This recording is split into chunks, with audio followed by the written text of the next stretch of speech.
Well, hello, I'm Keep Relic and welcome to the table. Today I'm going to be going through Roll20 and how to make a character.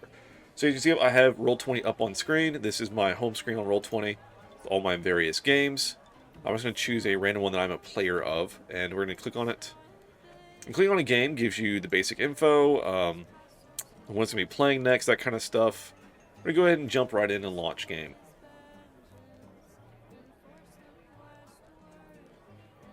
So once we get in, you'll be on some kind of map, what have you. Cool. Anyway, so up here at the top right, you've got several different tabs here.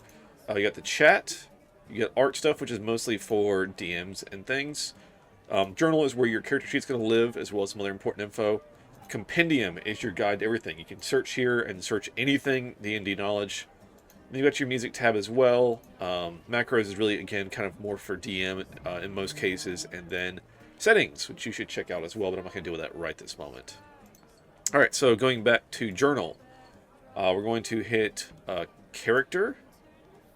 And so turn my face cam back on here so you guys can see me, whoever the fuck wants to see that. All right, so Alex character.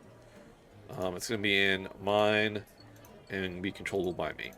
All right, cool beans. And you can get your character art here and then your token here for the map, which we'll go through later. But right now we're just going to hit save changes. All right, come up with this. And we're going to use the Character Mancer. Character Mancer is a very powerful tool that helps you do everything without much issue. So, next. All right, biggest thing, first thing is pick your race. Race is very important in D&D. It determines your starting abilities, your starting score, stats, and kind of like some of your level up path a little bit. I have a lot of expansions loaded, so I have a tremendously long racial list. The biggest thing is to talk to your DM on everything. Talk to your DM. This should be a very DM-centric process. Find out what the campaign setting is, what they're looking for in this campaign. You know, if you want to play as a centaur, okay, good for you. If you're doing a dungeon crawl through a underground dungeon, like Dungeon of the Mad Mage, centaur might not be the best, or maybe stairs, or maybe whatever. That may be aggravating as a centaur.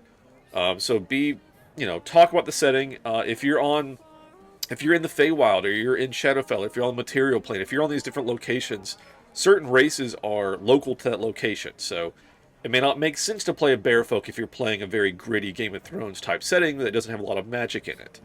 All that to say, please talk to your DM first and foremost. Find out what the setting is, kind of what the feel of it is, and then get a feel of what you want to play. Once you kind of get that, so let's just say we're going to do Elf, right? There are several different versions of Elf you see in here, by the way. EK is like Essentials Kit. PHB is Player Handbook. Typically you want to do the Player Handbook version, but some of these like Drake and Blood Dragonborn are not in the Player's Handbook. They're in an expansion that I've bought. So it's going to say some different letters. Honestly, just pick one of them. They should be pretty similar. So again, let's just do something interesting. Let's go with a half orc. It sounds like fun. So you click on it, and it'll bring up a bunch of info about half orcs.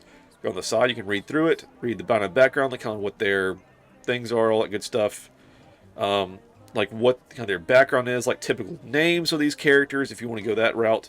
Then the important part of the traits. So a half-orc has a +2 to strength and +1 to con as a starting race. So that's an immediate boost if you want to play a stronger character as like a fighter or a paladin. It'd be a good class to start, or a good race to have as a half-orc for those kind of classes. Also be careful to pay attention to their age. Adulthood around age 14, so that determines, kind of be thinking about that, what your age of your character is going to be. Size, the speed. Dark vision is very good if you have a character with dark vision. You gain proficiency and intimidation. Awesome, great. Lots of abilities here, things that help you out as a character. That's all racial abilities. So, okay, so I don't want to do that. I want to do something different. Let's do another good one, a turtle. I like a turtle. So, turtle starts out +2 to strength, +1 to wisdom. And they have some interesting stuff there as well. Again, age is different. Adulthood by age 15, live an average of 50 years, a little bit younger of a class. Size is different. Speed, claws, they have natural weapons, so you can do a unarmed strike and actually have claws instead. get hold breath. You can retreat into your shell and get a like shell defense. So some stuff per race that you want to pay attention to when you're picking out your class and your character. It's not just what it looks like. It actually has different stats per race and different abilities, like racial abilities for per class. So let's just do a turtle. That's fine. Alignment doesn't, to me as a DM, alignment isn't super critical. People use alignment as a crutch of like, oh, well, I'm chaotic, so I'm chaotic. In my opinion, typically, is like I would never choose an evil character unless you talk with your DM about it. Evil's going to be at odds with a lot of the rest of the party. It's going to be really aggravating and kind of a nuisance to play. I would avoid that unless you talk to your DM and have a plan for that. Neutral is always an easy one. Good is always an easy one, though again, good characters might be at odds with characters that pickpocket people or rob people. Like, it all depends. Lawful, neutral, chaotic, again, not a huge ordeal to me personally. Some classes like paladins, for example, want you to be lawful good, or lawful and your own version of good, whatever it is. Depends on what your oath is and stuff. But the point is, don't get hung up on alignment, in my opinion. I think a lot of people dig too much into it, like, oh, well, I'm lawful good, I can't abide this. It's like, this is just a guideline for how your character reacts to things. This is not a defining trait, in my opinion. I think typically I'm a more of like a neutral good or something like that. It just depends on what kind of class you're going to play. Again, I would not play evil just because it's going to pigeonhole you into being like, oh, well, I'm evil, haha. We're not doing that. We're trying to work together. It's just still a social contract among friends. Don't be a dick. Anyway, again, not a huge deal either way, in my opinion. There are a few things that like kind of hinge on alignment a little bit, like some abilities and some things, but again, it really depends on what's your feel for your character. What's their motivations? Are you a mercenary? Are you a neutral? Are you part of the town watch? Are you good? Like, it's more to me about what your character's motivations are, and less so like, I have to do this. This is my creed. So just as an FYI. All right, so choosing a class. Again, I have a lot of expansions picked. All of these are going to have 2 versions typically, which is kind of aggravating, but I would typically just go with the PHB Player's Handbook version, because the other ones are, it should all be the same thing, but just for ease of use. Artificer and Tactician are kind of unique to the expansions I've bought, but all the rest of them are pretty well Player's Handbook. So today we're going to make one of my favorites, perhaps a Paladin, or maybe we'll make a Warlock. Either way. Anyway, again, it all depends on how you want to play. There are a million things out there showing you what the different classes are. Feel free. A good starting class is always a martial class, like a fighter. Something like that doesn't have spells. Spells can be really cumbersome and confusing at times, but they can also be a lot of fun. I like spells. I'm going to go Warlock, because I like making Warlocks. So, initially it's going to tell you, hey, Charisma and Constitution are your recommended abilities. So I have a Strength and Wisdom, not really great for a Warlock, so my race is not great for a Warlock. Because I have Strength and Wisdom. In fact, it actually, I think I did this before, it'd probably be better for a Cleric if I'm a Turtle, because now I have Wisdom and Strength, and I already have +1 and a +2, so you know what? Great class pairing with a race. So, proficiency with simple weapons, light, medium, and shields for armor. You can choose some proficiency bonuses here. So, like, I want to be good at insight checks and, let's say medicine checks. I'm a cleric. I'm going to be healing people. So, again, this is a class with spells. If you are a class that has to prepare spells, talk to your DM. It's a whole thing. Talk to them. Preparing spells means that you can only have certain spells prepared each day. It's kind of a whole thing. It's a lot. So like I said, picking these classes as starting classes, especially a first-time player, very cumbersome, very complicated, maybe not your best bet for the first class. So anyway, we're going to move on from there. Classes picked. When you're at my table, we're going to do the roll for stats. We're going to do the roll 46 drop lowest. So this will give you the roll. It'll pop up in here. So you see our rolls, it did the best of, like, it dropped the 2 lowest. So we have 10, 12, 11, 17, 11, 11. So kind of a medium mixture there. As a cleric, our top ones we want are Wisdom, Strength, or Constitution. Wisdom being our spell casting ability. So we want high Wisdom. So we're going to go Wisdom to our highest number, 17. Which is going to boost us to an 18. We already had a +1. Hell yeah. Alright, next highest we're going to do Strength, because that's another good stat for cleric. And then Constitution. And then a smattering of the rest of them. I don't really care about intelligence on this character.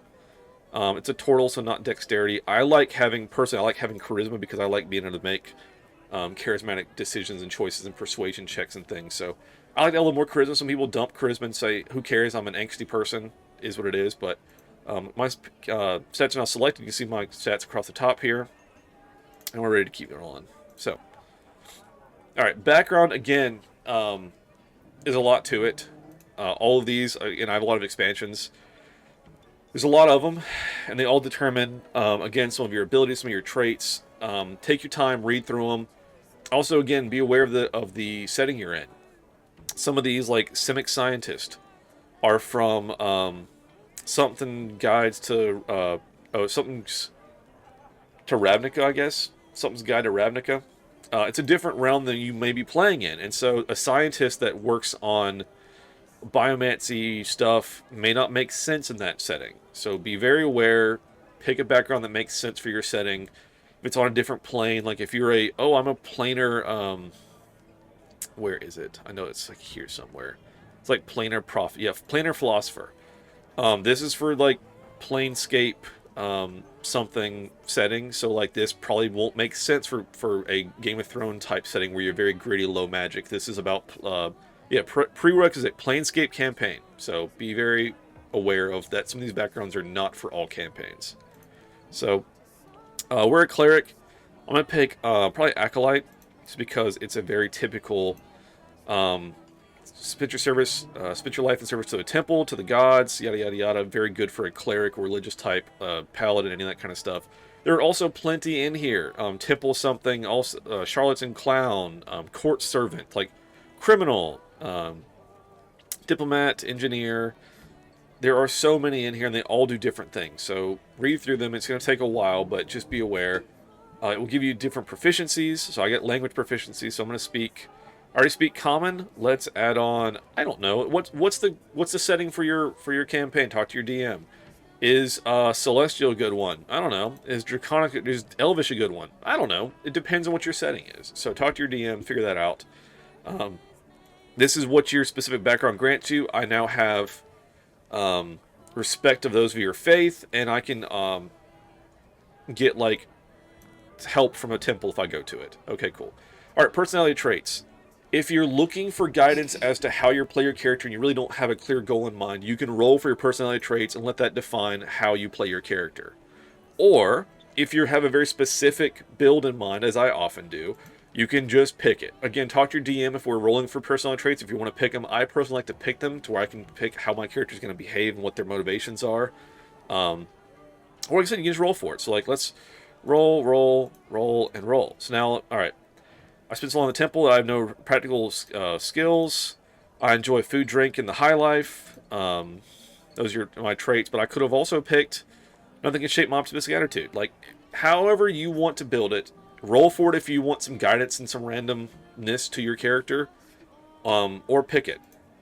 I like to pick it. And then your ideal. Depending on your ideal kind of defines how your character's motivations are. Like lawful, good, chaotic, lawful. It's not like, it just helps define like your headspace of where you're going with your character build. Same thing, bond, what's your character's driving force, what's your fatal flaw. Everybody has a fatal flaw. When you're making your character, don't make them the best at everything. Especially starting as a level 1. The dice are cruel and you will roll terribly at the most important times. So if you're like, I'm the best warrior of my tribe, it's like, well, that's great, but you may roll terribly and die the first encounter. Make sure you build your character with room to grow. Make them have a flaw. Make them be like, yeah, I was kicked out of my village and I'm just making my way through life. It's like, give them room to grow. If they're already the best at everything and they come out the gate, you're going to have a bad time. So there you go. Let's hit next and keep moving. All right, so equipment. Talk with your DM. For me, I don't like dealing with the starting wealth stuff. Just do class equipment, and this can tell you what you can have in your class based on what you're playing. So, all right, Mace or Warhammer. Cool. I'm going to do a Warhammer because I like it. That's fun. This armor, I'm going to do scale mail because why not? Again, if you want to... All right, say you don't know what the difference between scale mail and a chain mail, right? Who knows? Go to your top right to that little compendium button. Again, I'll hide my face cam for a second. So compendium button up here. Search compendium, scale mail. I can type. I think I did that right. Okay, cool. Items, scale mail. Click it. It pulls up. It'll tell you what it is. Big thing, stealth has disadvantage on stealth checks because it's a like medium type armor. It'll give you a 14 to your AC plus your dex modifier. So that's the difference. If you want to do, oh, let's do, you know, chainmail. Again, typing. Who knows how to do it? All right. Again, same thing. Pull it up. You compare it. Disadvantage on stealth. It gives you a 16 to AC. So that's the difference there. Slightly different AC bonus. AC is being your armor class. How much armor you have. So scale mail. So light crossbow and bolts or any simple weapon. Okay, cool. So I'm going to take... and again, look any of these up if you don't recognize it. It's all in the compendium. Let's just take some ranged something because I already have a hammer. So a hammer and let's say a light crossbow and crossbow bolts. That's great. All right, Priest Pack, Explorer's Pack. Again, look it up in the compendium. It'll tell you which each one of those are. Go for it. I'm going to do the Explorer's Pack. So, all right. Prayer book or prayer wheel? The hell's a prayer wheel? I don't know. I can look it up. I'm just going to pick it because it sounds like fun. Okay, spells. If you're a spellcaster, this is for you. If not, you're just going to keep going. All right. But if you're a caster, you got to figure this shit out. So now we got cantrips, right? Cantrips are free. They don't cost a spell slot. You just use them anytime. You don't even have to prepare them. They're always prepared. So good stuff to have, especially if you have any healing cantrips. The Sacred Flame is always a good like damage dealing one. And once you pick it, it should show up right here and tell you what it is. Or like say, let's do Guidance is always a good one as well. It's like, I want to compare this to Sacred Flame. I'm going to hit the little eye. It'll pop back up right here again. At least it should. There we go. Alright, cool. So then let's do... Fist of Iron's pretty cool. I don't have any... Spirit of the Dying is also good for a cantrip. That way they won't die if they're bleeding out. So anyway, and then we have our Cleric level 1 spells. So again, I have a lot of expansions. So there's a lot of options here. I'm just going to pick some healing stuff because that's what I'm going for with this build currently. And every time, there's a lot of them. Go through them. Please take your time. Healing Word is good. It should be a bonus action to cast, which is good. And some of these also don't make sense for your campaign. So like if you look at one and it's something's blood something or whatever, it's like that may not work for the campaign you're in. Or something about like gear something or like gear shield, right? So gear shield, a handful of gears orbit the target's body. Very cool. That is a clockwork abjuration spell that may not be a thing in your world. If your world that you're playing in is very fantasy, like again like Game of Thrones, where it's not like technology, it's more like classic like medieval stuff. This may not make sense. Talk to your DM what the setting is. So let's see what else we have on here. Sanctuary is also good. Again, I'm just going to pick some just to get through here. Twist of Skein is good as well. Detect, Divine, Command, Cure Wounds. Here we go. Some more healing. And then let's do Bane. Bane's good. Alright. I picked my spells. All that good stuff. I'm going to hit next again. Feats, you don't get any at level 1, so this will come back into play a few levels down the road. So what's this? Here we go. Alright, bio, age, 25. Height, we're going to do 6 foot. Oops. Weight, 200. Eyes. Blue. Hair, I'm a turtle, so like, none. Skin, we'll go green. I'm a turtle, it's fine. Alright. Just kind of whatever, like, it should tell you, like, what they typically look like. Turtle traits, that kind of stuff. So just, read through it and pick something that's somewhat okay for your character. Alright, all that. It'll review it. I've not selected a Divine Domain, so see it highlighted something that's red, which means I didn't pick something important. So I need to go back to the class page. So I picked Cleric.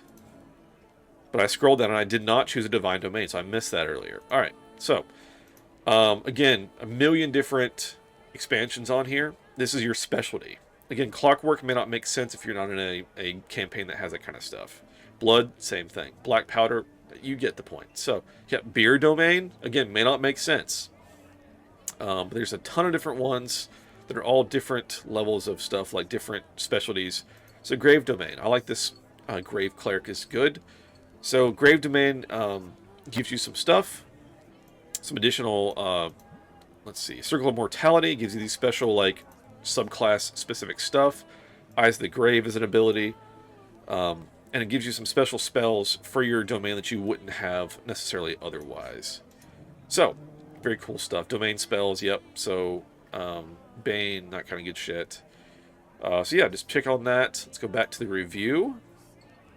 Alright, again, so now that I chose a subdomain, Grave Domain, it says I've chosen skill insight, but you already have that skill from your background. So whenever I picked the Acolyte background, it gave me proficiency in insight. But I already picked that earlier, so I need to go back and fix that. So let's go back to class again. So insight, it'll have it grayed out which ones are already picked. So I need to instead pick something like persuasion. Alright, let's go back to review, double check it. It took it back off. Oops. Alright, dumb. Come on, Roll20, get your shite together. Where's my Grave Domain again? There we go. Okay. Let's go back to review. So since I changed my domain, it changed my spells because my class spells changed. So, try this again, shall we? Alright. So I think I have different options as far as stuff now because I picked, like Bless the Dead, I think was on here before. What's that? Spare the Dying, what's Bless the Dead? I think that's a subdomain spell. That's very interesting as well. But not what I want. I still want Spare the... Oh, I have Spare the Dying already. So, see, Cleric, Grave Domain, Cantrips, I already have Spare the Dying. That's one that comes with my subdomain. So, good to know. Let's instead take... let's see... Let's do Word of Radiance. Word of Radiance is also good, I believe. Each creature of your choice that you can see within range. So, good AoE type spell. Alright, so I already have Bane and False Life as part of my Cleric thing, so I can take Bane off and do something different. Like Command or Bless. Bless is good, actually. Alright.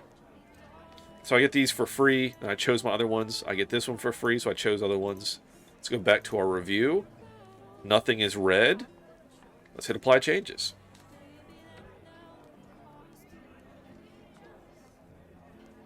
Alright, my character is now built. Excellent, excellent. All my stuff's here. Custom AC is not being used. We use a custom AC and equip armor. So, as a turtle, I have a custom AC because I have a shell. Which means that if I take my armor off, so currently my AC is 16. If I take my armor off, let's find Scale Mail. Take it off. 12. So, just by having a shell, I have 12 AC. But it's lower than wearing Scale Mail, so I'm going to put Scale Mail back on. Alright, cool beans. So, all this stuff here on your character sheet, anything is clickable. Everything's clickable. So, here's your ability, like your ability, ability modifiers, what have you. Saving throws, skills. So, if you're going to make a check, like give me a strength check, I'm going to click on the strength skill, it'll roll it. Alright, it's rolling 2. Because that way, if you're rolling with advantage or disadvantage, you'll have both of them already rolled. Otherwise, you always take the first one. If I'm doing a saving throw, strength saving throw is different. Alright? History check. Click on history. Alright, time to roll initiative. You'll click on your token on the map, and then you'll click initiative. And it'll roll. So it says it wants to turn on no valid token was selected, so I didn't have one on the map. So we'll do that if we're doing that in-game. If you're doing a death save, if you're rolling your hit dice, if you want to roll an attack, say I want to attack with my Warhammer. I'm going to do it one-handed or two-handed. Do it one-handed. Alright? A 14. Does that hit? Yes, no. Yes? Cool. I'm going to click on the name of it. It'll do damage. Easy enough. Again, I've got some light armor. Sorry, I've got short rest and long rest. I've got all my abilities here. I can click on them and see what they are. And then if you have spells, you can go to your spell page. and see that I have this kind of stuff. I have two. Let me go back and hit long rest just to make my sheet nice and pretty. I have 2 spell slots for my level 1 spells. So I can do 2 of these spells before long rest. Cantrips are free anytime. I can click on it here for info, or if I want to throw it in chat, I can hit the little speech bubble, and then say I want to do one that does damage. So I want to do Sacred Flame, it does damage, right? So I clicked on the name of it right here, Sacred Flame, and it threw in chat that based on a DC 14 dex save by the enemy, if they fail that, they're going to take 6 radiant damage, and I already rolled it and everything. And if the DM's like, hey, like, what's the, read me that, then I can throw that in chat as well to show, like, what it is. So typically what I'll do is I'll be like, all right, I'm going to do, let's do same thing, like Word of Radiance, all right? So I'm going to throw that in chat, and then I'll go, I'll click on Word of Radiance, and I'll do the damage in here as well. So, it shows that if they save, no damage. I think the same thing up here, that one doesn't save, but it's the same difference, so. And also, they actually show up in your central list here, so like, same thing, I want to do Healing Word or Sacred Flame. So I want to heal my friend for whatever hit points, right? So I'm going to click on the healing thing, and it should give me, it's not, so I'll go back here to Healing Word then. Healing Word. Alright, Healing Word's broken, which is great. There it goes. Alright, so that's in chat.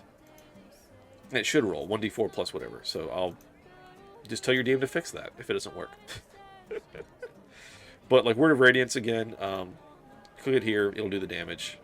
You know, all the good stuff, it'll show it. So, again, Warhammer, your light crossbow. Pay attention, crossbows have ammo, which are tracked right here. That you'll have to manually keep up with. Or you may have an ammo tracker if your DM so wishes. So, anyway, that's your character. So it's time to level up, right? We're going to start our campaign at level 3 instead of level 1. So we're going to hit the little anvil right here. It's going to go to here. And this time you can actually say, okay, well, do I want to go to level 3 with my character all at once? I can do +2 here. I'll go straight to level 3. Or, say I want to get cleric level, and I actually want to multi-class and take a level of paladin. That's a whole other thing. But you can do it. You can, in fact, do it. So, take that back off for now. We're going to go level 3. You can either roll for your hit points or average it. Roll is riskier, but average gives you pretty consistent health. I rolled and got less than the average, so not great. The same thing, just level up straight through it, yada yada yada, you'll get more abilities, all that good shit. And yeah. Let's go ahead and exit. We're not going to level up right now. That's how to make a character. Yeah, so hope you guys enjoyed that. If you have any questions, feel free to let me know. And until next time, I'm Keeper Alec, and I'll see you guys at the table. Peace.